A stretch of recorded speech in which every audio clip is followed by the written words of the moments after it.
Are you a nerd? Yes, I am. I'm proud to be a nerd. Every year for my birthday for the last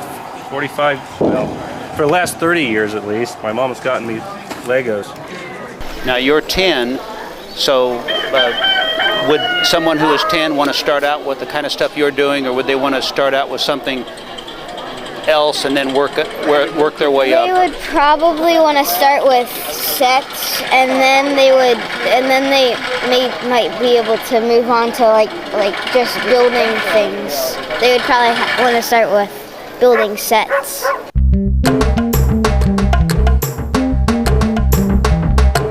Muy buenos días. Lección 270. Usuarios Lego. Primera parte. Este señor se llama David Gregory. Es presidente de la comunidad de usuarios Lego de Indianapolis. IndyLug. Indianapolis Lego Users Group. La comunidad de usuarios Lego de Indianapolis. David es usuario y también es presidente. No trabaja con la compañía Lego. ¿En qué está trabajando ahora? It's a hobby that I've taken to about the highest level you can take a hobby.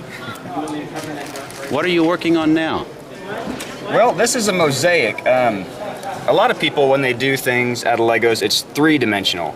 Mosaics are two-dimensional. And what I've done, I've taken this picture here, and I found this on Flickr online.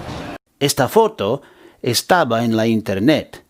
Tiene muchos colores, mucha fruta. David dice que una foto de muchos colores es más interesante. Y si tiene muchos colores, then you can use diferentes colores de bloques Lego and you won't run out of blocks. I will give the computer program this picture, and it will tell me how many, which square is which color. David pone la foto en su computadora. El programa en la computadora tuvo un problema con los colores. Las uvas came out wrong.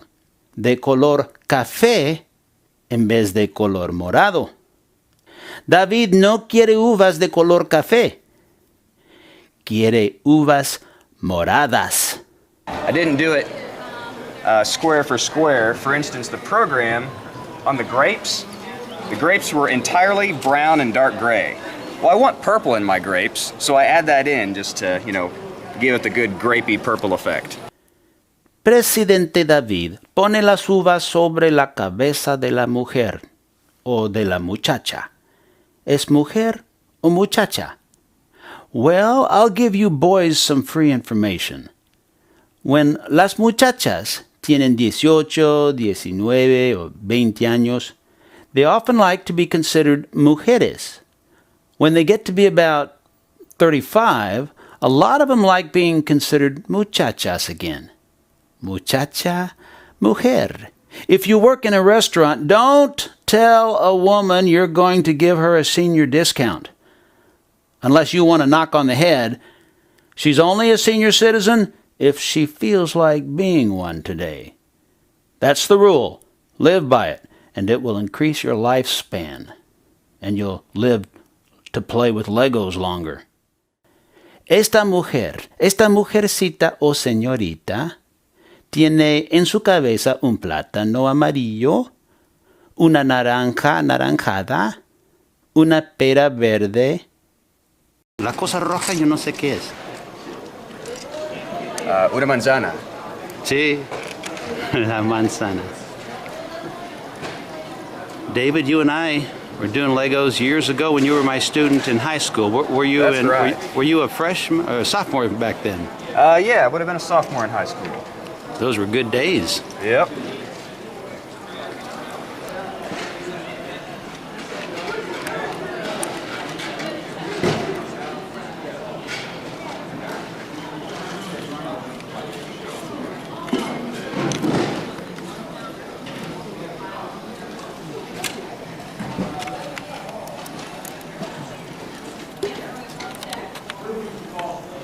Y ya.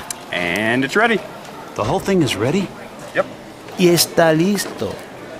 Wow. Y ya. And I always leave the photo printout here next to it so people can see the comparison of the real life photo to what I made. And how do you feel about it? Well, it was nominated for Best Artwork one time at a LEGO convention, so I feel pretty good, I guess. Ah, mira el tren. ¿A dónde va? No sé. Maybe it's going to Montana, the state that means mountain, montaña. I'll ask it myself. Oiga, señor tren, ¿a dónde va usted? ¿A dónde va? Señor tren, ¡yujú! Señor tren, tengo una pregunta. No me contesta. Señor tren, tengo una pregunta. Conteste, por favor. Ay, el tren no habla conmigo. No me habla. No quiere hablar conmigo. Yo sí quiero hablar con el tren, pero el tren no quiere hablar conmigo. Yo sé por qué no me habla. Es que el tren no habla español. No entiende. No sabe español. No habla conmigo porque no sabe español.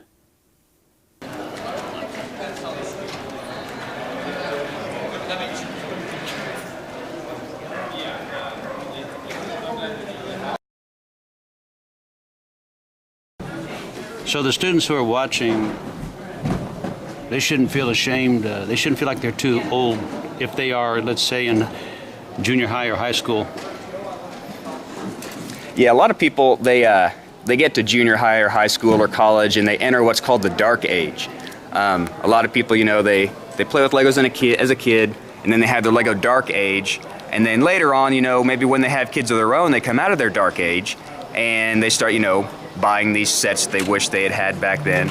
I never had a dark age. I've just kept up with it my whole life, which is a lot of fun. It's kind of hard on the pocketbook sometimes, but that's life. I don't have a wife like some of the other guys in the club, so I don't catch quite as much grief when I spend hundreds of dollars on Legos. So that's a Game Boy? That's a Game Boy Advance in there, yeah. And what does it do? It plays... It's playing football too. It's like a little screening room or place where they can review film. And right now it's just playing. I think it's Saints versus Colts. Esta es una réplica del estadio de petróleo Lucas.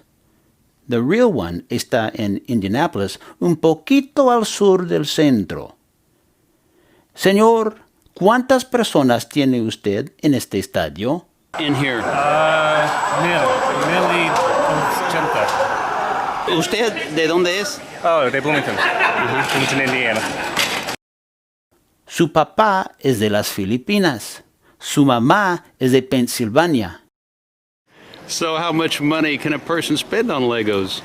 As much as you want, I guess, as much or as little. When did you start building Legos? We have always had Lego in my house. My brother is an aerospace engineer, so he built classic space stuff. And every year for my birthday for the last 30 years at least, my mom has gotten me Legos. Would you say you spent $1,000 on Legos? This year, probably. So tell us about your cool nameplate, name badge. Well, this is a brick badge. Now, the letters you see, they're not printed on there like a lot of things that would be in a Lego set. They're actually engraved and then filled with black paint. There's a guy named Tommy Armstrong in, I believe, South Carolina. I may have that wrong. Tommy, if you're watching this and it's North Carolina, I'm sorry. But he has been doing engraved brick badges for a long time. He has a special machine, and he's honed it down to a science where you can pretty much get whatever font, whatever lettering you want on there. He can make bricks in different sizes. So it's not just for Legos. He does other engraving too, but Legos is what he does mostly. And it actually is attached by a magnet. Oh. So you don't have to, use a pen and keep putting holes in your shirt. But there's this metal piece here. It sticks onto the back, And then this magnet piece, pretty strong magnet, so a lot of people going to conventions who take that in the airport, you want to make sure that's in the checked baggage because it'll set off the alarms. This multicolored thing right here, this is the Brickworld logo. So that's incorporated in there. And you can, say this, right now I'm the castle coordinator. Say next year I'm the space coordinator. Well, I could just, it's Lego. So I can just take that off and then, have a different one and put on there. Yeah, and so I should be seeing you up in Chicago as the folks. Oh, there it is. It's all over the floor. It's okay because it's Lego, so you can put it right back together. Yeah, but you think you know enough to put that one back together? That looks pretty complicated. Well, sometimes rebuilding something out of Lego that's come apart takes time. But as long as you have some patience and you didn't actually lose any of the pieces, you can remake it.